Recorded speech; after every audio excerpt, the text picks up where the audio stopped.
ಇನ್ನು ನೀಟ್ ವಿದ್ಯಾರ್ಥಿಗಳಿಗೆ ಸಮಸ್ಯೆ ಆಗಿದೆ ಅನ್ನುವಂಥ ಆರೋಪ. ಇದಕ್ಕೆ ಸಂಬಂಧಪಟ್ಟಂಗೆ ಹರಿಪ್ರಸಾದ್ ಪ್ರತಿಕ್ರಿಯೆ ಕೊಟ್ಟಿದ್ದಾರೆ. ಮೂರು ಬಾರಿ ನೀಟ್ ಪರೀಕ್ಷೆ ಮುಂದೂಡಿಕೆ ಆಯಿತು.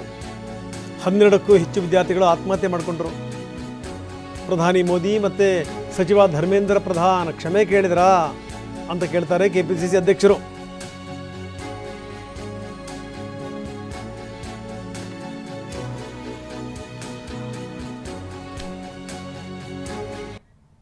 ಕಾಂಗ್ರೆಸ್ ಪಕ್ಷದವರು ಏನೋ ಮಾಡಿದ್ದಾರೆ ಅಂತ ಹೇಳ್ತಕ್ಕಂಥ ಭಾರತೀಯ ಜನತಾ ಪಾರ್ಟಿಯವರು ಕೆಲವಕ್ಕೆ ಇನ್ನೂ ಸಹ ಉತ್ತರ ಕೊಟ್ಟಿಲ್ಲ. ಇದೇ ನೀಟ್ ಎಕ್ಸಾಮ್ನ ಇಲ್ಲಿಯವರೆಗೆ 3 ಬಾರಿ ಪೋಸ್ಟ್ಪೋನ್ ಮಾಡಿರ್ತಕ್ಕಂಥದ್ದು, ಮುಂದೆ ಹಾಕಿರ್ತಕ್ಕಂಥದ್ದು ನಾವು ನೋಡಿದ್ದೀವಿ. ನೀಟ್ ಪರೀಕ್ಷೆಯಲ್ಲಿ ಪ್ರಶ್ನೆ ಪತ್ರಿಕೆಗಳು ಸೋರಿಕೆ ಆಗಿರ್ತಕ್ಕಂಥದ್ದು ನಾವು ನೋಡಿದ್ದೀವಿ. CBSE ಪರೀಕ್ಷೆಗಳಲ್ಲಿ ಪ್ರಶ್ನೆ ಪತ್ರಿಕೆಗಳು ಸೋರಿಕೆ ಆಗಿರೋದು ನಾವು ನೋಡಿದ್ದೀವಿ. ಅದಲ್ಲದೆ ಹೋದ ಬಾರಿ ಸುಮಾರು 12ಕ್ಕೂ ಹೆಚ್ಚು ಜನ ಆತ್ಮಹತ್ಯೆ ಮಾಡಿಕೊಂಡ್ರು. ದೇಶದ ಸರೆಂಡರ್ ಮೋದಿ ಆಗಲಿ ಅಥವಾ ಶಿಕ್ಷಣ ಸಚಿವರಾಗಿರ್ತಕ್ಕಂಥ ಧರ್ಮೇಂದ್ರ ಪ್ರಧಾನರವರಾಗಲಿ ಯಾವುದಾದ್ರೂ ಒಂದೇ ಒಂದು ಆ ವಿಚಾರದಲ್ಲಿ ವಿಷಾದವಾದರೂ ವ್ಯಕ್ತಪಡಿಸಿದ್ದಾರೆ ಅನ್ನೋದು ನಾನು ಕೇಳಲಿಕ್ಕೆ ಇಚ್ಛೆ ಪಡ್ತೇನೆ. ಏನು ಇವತ್ತು ಬೆಂಗಳೂರು ನಗರದ ಸಂಸತ್ ಸದಸ್ಯರು ಏನೋ ನಡಿಬಾರ್ದ ಪ್ರಮಾದ ನಡೆದಿದೆ ಅಂತ ಹೇಳಿ ಲಕ್ಷಾಂತರ ಜನಕ್ಕೆ ಪದೇ ಪದೇ ಪರೀಕ್ಷೆ ಬರೀಲಿಕ್ಕೆ ಅವರನ್ನು ಬಲವಂತ ಮಾಡ್ತಾ ಇರತಕ್ಕಂಥದ್ದು ಭಾರತೀಯ ಜನತಾ ಪಾರ್ಟಿ ಅನ್ನೋದನ್ನು ಭಾಳ ಸ್ಪಷ್ಟವಾಗಿ ಹೇಳಲಿಕ್ಕೆ ಬೀಳ್ತಾರೆ. ನೀಟ್ ಪ್ರಶ್ನೆ ಪತ್ರಿಕೆ ಸೋರಿಕೆಗೆ ಹೊಣೆ ಯಾರು? ದೇಶದ ಲಕ್ಷಾಂತರ ವಿದ್ಯಾರ್ಥಿಗಳ ಮಾನಸಿಕ ಯಾತನೆಗೆ ಯಾರು ಹೊಣೆ? ಆತ್ಮಹತ್ಯೆ ಮಾಡಿಕೊಂಡ ವಿದ್ಯಾರ್ಥಿಗಳ ಕುಟುಂಬಗಳಿಗೆ ಉತ್ತರ ಕೊಡುವವರು ಯಾರು? ಪರೀಕ್ಷಾ ವ್ಯವಸ್ಥೆಯ ಮೇಲೆ ನಂಬಿಕೆ ಕಳೆದು ಹೋಗುವಂತೆ ಮಾಡಿದವರು ಯಾರು? ಈ ಪ್ರಶ್ನೆಗಳಿಗೆ ಉತ್ತರ ನೀಡದೆ ಕಾಂಗ್ರೆಸ್ ಕಾರ್ಯಕ್ರಮವನ್ನು ಗುರಿಯಾಗಿಸಿಕೊಂಡು ಮಾತನಾಡೋದು ನಾಚಿಗೇಡಿತನ ಈ ಭಾರತೀಯ ಜನತಾ ಪಾರ್ಟಿಯವರು. ಕಾಂಗ್ರೆಸ್ ಪಕ್ಷ ವಿದ್ಯಾರ್ಥಿಗಳ ಭವಿಷ್ಯದ ಬಗ್ಗೆ ಕಾಳಜಿ ಹೊಂದಿದೆ. ನಾವು ವಿದ್ಯಾರ್ಥಿಗಳ ಹಕ್ಕುಗಳ ಪರವಾಗಿ ನಿಲ್ಲುತ್ತೇವೆ. ಅದರ BJP ಸರ್ಕಾರ ತನ್ನ ವೈಫಲ್ಯಗಳನ್ನು ಮುಚ್ಚಿ ಹಾಕಲು ರಾಜಕೀಯ ಆರೋಪಗಳನ್ನ ಹಿಂದೆ ಅಡಗಿರ್ತಕ್ಕಂಥದ್ದು ನಾವೆಲ್ಲೂ ಸಹ ನೋಡ್ಬೋದು. ನಿನ್ನೆ ನಡೆದಂಥ ಕಾರ್ಯಕ್ರಮದಲ್ಲಿ ಕಾಂಗ್ರೆಸ್ ಪಕ್ಷದ ಸಂಕಲ್ಪ ಸಮಾವೇಶದಲ್ಲಿ ಟ್ರಾಫಿಕ್ ಜಾಮ್ ಆಗಿದ್ದಂತೂ ನಿಜ, ಅದನ್ನು ನಾನು ಒಪ್ಕೊಳ್ತೀನಿ, ಅದರಲ್ಲಿ ತಪ್ಪಿಲ್ಲ. ನಾವು ಅದಕ್ಕೋಸ್ಕರ ಭಾನುವಾರ ದಿವಸ ಇಟ್ಕೊಂಡ್ರೆ ಸಾರ್ವಜನಿಕರಿಗೆ ತೊಂದರೆ ಆಗೋದಿಲ್ಲ ಅನ್ನೋ ಉದ್ದೇಶದಿಂದನೇ ನಾವು ಭಾನುವಾರ ಇಟ್ಕೊಂಡಿರ್ತಕ್ಕಂಥದ್ದು. ಸಣ್ಣ ಪುಟ್ಟ ತೊಂದರೆಗಳಾಗಿದೆ, ಅದು ಮಾಧ್ಯಮದಲ್ಲಿ ಸಹ ತಾವು ಹೇಳಿದ್ದೀರಿ, ನಾನಿಲ್ಲ ಅಂತ ಹೇಳೋದಿಲ್ಲ, ಅಲಗೆಳೆಯೋದಿಲ್ಲ. ಇನ್ನೂ ಕೆಲವು ಗಂಭೀರವಾಗಿ ಕೆಲವು ಆರೋಪಗಳು ಬಂದಿದೆ. ಆ ನೀಟ್ ಪರೀಕ್ಷೆಯಲ್ಲಿ ಕೆಲವು ವಿದ್ಯಾರ್ಥಿಗಳು ಟ್ರಾಫಿಕ್ ಸಮಸ್ಯೆಯಿಂದ 2-3 ವಿದ್ಯಾರ್ಥಿಗಳು ಪರೀಕ್ಷೆಗೆ ಹಾಜರಾಗದೆ ಉಳಿದಿದ್ದಾರೆ ಎಂದು ನಾನು ನೋಡಿದೆ. ಈ ಕಾರ್ಯಕ್ರಮದ ಇಂಥ ಪ್ರಮಾದ ನಡೆದಿದೆ ಅಂತ ಯಾವುದಾದ್ರೂ ವಿದ್ಯಾರ್ಥಿಗಳು ವಿದ್ಯಾರ್ಥಿನಿಗಳು ಈ ಕಾರ್ಯಕ್ರಮದಿಂದ ಅವ್ರಿಗೇನಾದರೂ ತೊಂದರೆ ಆಗಿ ಪರೀಕ್ಷೆಯಲ್ಲಿ ಅವ್ರು ಹಾಜರಾಗಲಿಲ್ಲ ಅನ್ನೋದಿದ್ದರೆ ನಾನು ಭಾಳ ಆಳವಾಗಿ ಅದನ್ನು ವಿಷಾದ ವ್ಯಕ್ತಪಡಿಸ್ತೇನೆ. ಬನ್ನಿ ನಮ್ಮ ಪ್ರತಿನಿಧಿ ಪ್ರಸನ್ನ ಈಗ ನಮ್ಮೊಂದಿಗೆ ನೇರ ಸಂಪರ್ಕದಲ್ಲಿದ್ದಾರೆ. ಪ್ರಸನ್ನ, ಈ ನೀಟ್ ಸಂಗತಿ ಇದೆಯಲ್ಲ, ಇದು ಒಂದೆರಡಲ್ಲ. ಒಂದೇನು ಅಂದರೆ ಈ ರೀತಿ ಎಕ್ಸಾಮ್ಗಳನ್ನು ಮುಂದಕ್ಕೆ ಹಾಕ್ತಾ ಕಾನ್ಫಿಡೆನ್ಸನ್ನು ಕೊಂದಿದ್ದಿದೆಯಲ್ಲ, ಅದೇ ಮೊದಲು ತಪ್ಪು. ನಂಬರ್ 1.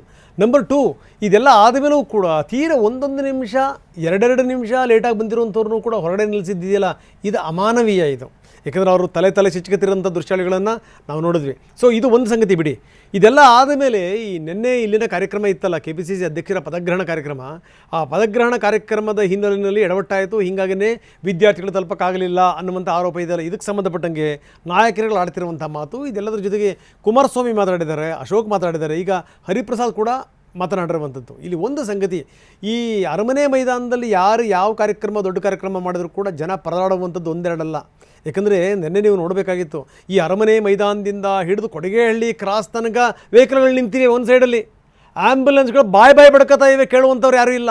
ಬರಬೇಕಾಗಿರುವಂಥ ನಾಯಕರು ಲೇಟಾಗಿ ಬಂದರು, ಕಾರ್ಯಕ್ರಮವೂ ಲೇಟಾಗೋಯ್ತು, ಇಡೀ ಜನಗಳಿಗೆ ತೊಂದರೆ ಆಯಿತು. ಅದನ್ನು ಕಾಂಗ್ರೆಸ್ ನಾಯಕರು ಒಪ್ಕೋಬೇಕು. ನಂಬರ್ 1. ಈ ಕಡೆ ಕಾಂಗ್ರೆಸ್ ನಾಯಕರು ಒಪ್ಕೋಬೇಕು. ನೀಟ್ ವಿಚಾರಕ್ಕೆ ಸಂಬಂಧಪಟ್ಟಂಗೆ ಆದಂಥ ಮುಜುಗರಗಳಿದೆಯಲ್ಲ, ಅದಕ್ಕೆ ಸಂಬಂಧಪಟ್ಟಂಗೆ BJPಯವರು ಕೂಡ ತಮ್ಮ ತಪ್ಪನ್ನು ಒಪ್ಕೋಬೇಕು. ಈ ಯಾರೂ ಕೂಡ ಇದರಲ್ಲಿ ಭಾಳ ಸ್ವಚ್ಛ ಅಂತ ಹೇಳುವಂಥ ಪ್ರಶ್ನೆಯೇ ಇಲ್ಲ. ಏನಂತೀರಿ? ಹೌದು ರಂಗನಾಥ್, ನೀಟ್ ಪರೀಕ್ಷೆ ವಿಚಾರದಲ್ಲಿ ಯಾವ ರಾಜಕೀಯ ನಾಯಕರು ಕೂಡ ಇದನ್ನ ನೀಟಾಗಿ ನಿಭಾಯಿಸ್ತಾ ಇಲ್ಲ ಅನ್ನುವಂಥದ್ದು ಅತ್ಯಂತ ಸ್ಪಷ್ಟ. ಇದೀಗ ಬಿಜೆಪಿಯ ಸಂಸದ ತೇಜಸ್ವಿ ಸೂರ್ಯ, ಆರ್ ಅಶೋಕ್ ಮತ್ತು ಕುಮಾರಸ್ವಾಮಿ ಅವರು ಮಾಡ್ತಾ ಇರುವಂತಹ ಆರೋಪ, ನಿನ್ನೆ ಕಾಂಗ್ರೆಸ್ನ ಸಮಾವೇಶ ಆಯೋಜನೆಯಾಗಿತ್ತು. ಈ ಆಯೋಜನೆಯ ಕಾರಣದಿಂದ ಸಾಕಷ್ಟು ಟ್ರಾಫಿಕ್ ಜಾಮ್ ಉಂಟಾಗಿದೆ. ವಿದ್ಯಾರ್ಥಿಗಳು ಯಾರು ಪರೀಕ್ಷೆಗೆ ಸೂಕ್ತ ಸಮಯಕ್ಕೆ ತಲುಪಬೇಕಾಗಿತ್ತು ಅವರು ತಲುಪೋದಕ್ಕೆ ಸಾಧ್ಯವಾಗಿಲ್ಲ. ಹೀಗಾಗಿ ಈ ಮೂವರು ವಿದ್ಯಾರ್ಥಿಗಳು ಸೇರಿದಂತೆ ಯಾರಿಗೆಲ್ಲ ಪರೀಕ್ಷೆಗಳಿಂದ ವಂಚಿತರಾಗಿದ್ದಾರೆ ಅವರಿಗೆ ನೇರವಾದಂತಹ ಹೊಣೆ ಈ ಕಾರ್ಯಕ್ರಮ ಅನ್ನುವಂಥದ್ದು ಆರೋಪವನ್ನ ಮಾಡ್ತಾ ಇದ್ದಾರೆ.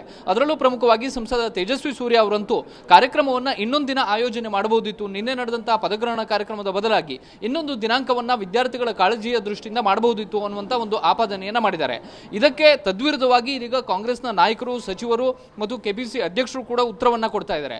ಕಳೆದ ಹಲವಾರು ದಿನಗಳಿಂದ ನೀಟ್ ಪರೀಕ್ಷೆಯ ವಿಚಾರದಲ್ಲಿ ವಿದ್ಯಾರ್ಥಿಗಳ ಆತ್ಮಹತ್ಯೆ ಆದಾಗ ಸಂಸದ ತೇಜಸ್ವಿ ಸೂರ್ಯ ಎಲ್ಲಿ ಹೋಗಿದ್ರು, ಅವರು ಆ ಸಂದರ್ಭದಲ್ಲಿ ಮಾತನಾಡದೇ ಇರುವಂತವರು ಈಗ ಅನಗತ್ಯವಾಗಿ ಸುಳ್ಳು ಆರೋಪಗಳನ್ನ ಮಾಡ್ತಿದ್ದಾರೆ ಅನ್ನುವಂಥದ್ದು ಕಾಂಗ್ರೆಸ್ನ ಸಚಿವರು ಮತ್ತು ನಾಯಕರು ಹೇಳ್ತಾ ಇರುವಂತಹ ಮಾತು. ನಿನ್ನೆ ಆರ್ಸಿ ಕಾಲೇಜಿನಲ್ಲಿ ಪರೀಕ್ಷೆಗೆ ಅಟೆಂಡ್ ಆದವರ ವಿದ್ಯಾರ್ಥಿಗಳ ಪೈಕಿ 3 ವಿದ್ಯಾರ್ಥಿಗಳಿಗೆ ಪರೀಕ್ಷೆ ಮಿಸ್ ಆಗಿದೆ. ಅದರಲ್ಲಿ ಒಬ್ಬ ವಿದ್ಯಾರ್ಥಿ ಮಾಗಡಿಯಿಂದ ಬರ್ತಾ ಇದ್ರು. ಆ ಭಾಗದಲ್ಲಿ ಯಾವುದೇ ರೀತಿಯ ಕಾರ್ಯಕ್ರಮ ಆಯೋಜನೆ ಆಗಿರಲಿಲ್ಲ, ಕಾಂಗ್ರೆಸ್ನ ಸಮಾವೇಶ ಇರಲಿಲ್ಲ. ಇನ್ನೊಬ್ಬ ವಿದ್ಯಾರ್ಥಿ ಹಳೆಯ ಹಾಲ್ ಟಿಕೆಟ್ ಅನ್ನು ತೆಗೆದುಕೊಂಡು ಬಂದಿದ್ರು. ಹೀಗಾಗಿ ಅವರಿಗೂ ಕೂಡ ಪರೀಕ್ಷೆಗೆ ಅಟೆಂಡ್ ಆಗೋದಕ್ಕೆ ಸಾಧ್ಯವಾಗಿಲ್ಲ. ಇನ್ನುಳಿದಂತ ಆರ್ ಟಿ ನಗರದಿಂದ ಬರ್ತಾ ಇದ್ದಂತಹ ವಿದ್ಯಾರ್ಥಿಗಳಿಗೆ ಪ್ಯಾಲೇಸ್ ಗ್ರೌಂಡ್ ಮೂಲಕವಾಗಿ ಬರಬೇಕಾಗಿತ್ತು. ಹೀಗಾಗಿ ಆ ಒಂದು ವಿದ್ಯಾರ್ಥಿಗೆ ಸಮಸ್ಯೆ ಆಗಿದ್ರೆ ಅದಕ್ಕೆ ನಾವು ವಿಷಾದವನ್ನು ವ್ಯಕ್ತಪಡಿಸ್ತಾ ಇವೆ ಮತ್ತು ನಮ್ಮ ತಂಡ ಅವ್ರನ್ನ ಸಂಪರ್ಕಿಸಿ ಮುಂದಿನ ಎಲ್ಲ ಸುಸೂತ್ರವಾಗಿ ಅವ್ರನ್ನ ಪರೀಕ್ಷೆಗೆ ಮತ್ತೊಮ್ಮೆ ಬರೆಯೋದಕ್ಕೆ ಏನಾದ್ರು ಅವಕಾಶ ಸಿಗುತ್ತಾ ಅನ್ನೋ ಬಗ್ಗೆಯೂ ಕೂಡ ನಾವು ನಿರ್ಧಾರವನ್ನು ಮಾಡ್ತೀವಿ ಅಂತೇಳಿ BK ಹರಿಪ್ರಸಾದ್ ಅವರು ಹೇಳ್ತಾ ಇದ್ದಾರೆ. ಆದರೆ ಈಗ ಇರುವಂಥ ಪ್ರಶ್ನೆ, ವಿದ್ಯಾರ್ಥಿಗಳು ಆತ್ಮಹತ್ಯೆ ಮಾಡಿಕೊಂಡಂಥ ಸಂದರ್ಭದಲ್ಲಿ ಮಾತನಾಡಿದಂಥ ತೇಜಸ್ವಿ ಸೂರ್ಯ ಅವರು ಈಗ 3 ವಿದ್ಯಾರ್ಥಿಗಳ ವಿಷಯದಲ್ಲಿ ಮಾತನಾಡ್ತಿದ್ದಾರೆ.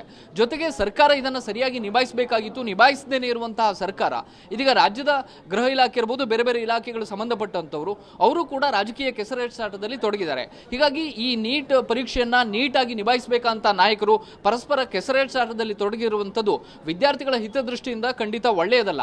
ಆದರೆ ಈ ಒಂದು ಕೆಸರೆರಚಾಟ ಕೇವಲ ಇಷ್ಟಕ್ಕೆ ಸೀಮಿತ ಆಗತ್ತಾ ಅಥವಾ ತಮ್ಮ ತಪ್ಪನ್ನ ಅವರು ಸರಿಪಡಿಸ್ಕೊಳ್ತಾರೆ ಅನ್ನುವಂಥದ್ದು ಬಹಳ ಮುಖ್ಯ ಆಗುತ್ತೆ ರಂಗನಾಥ. ಎಸ್, ಧನ್ಯವಾದ ತಮ್ಮೆಲ್ಲ ಮಾಹಿತಿಗೆ.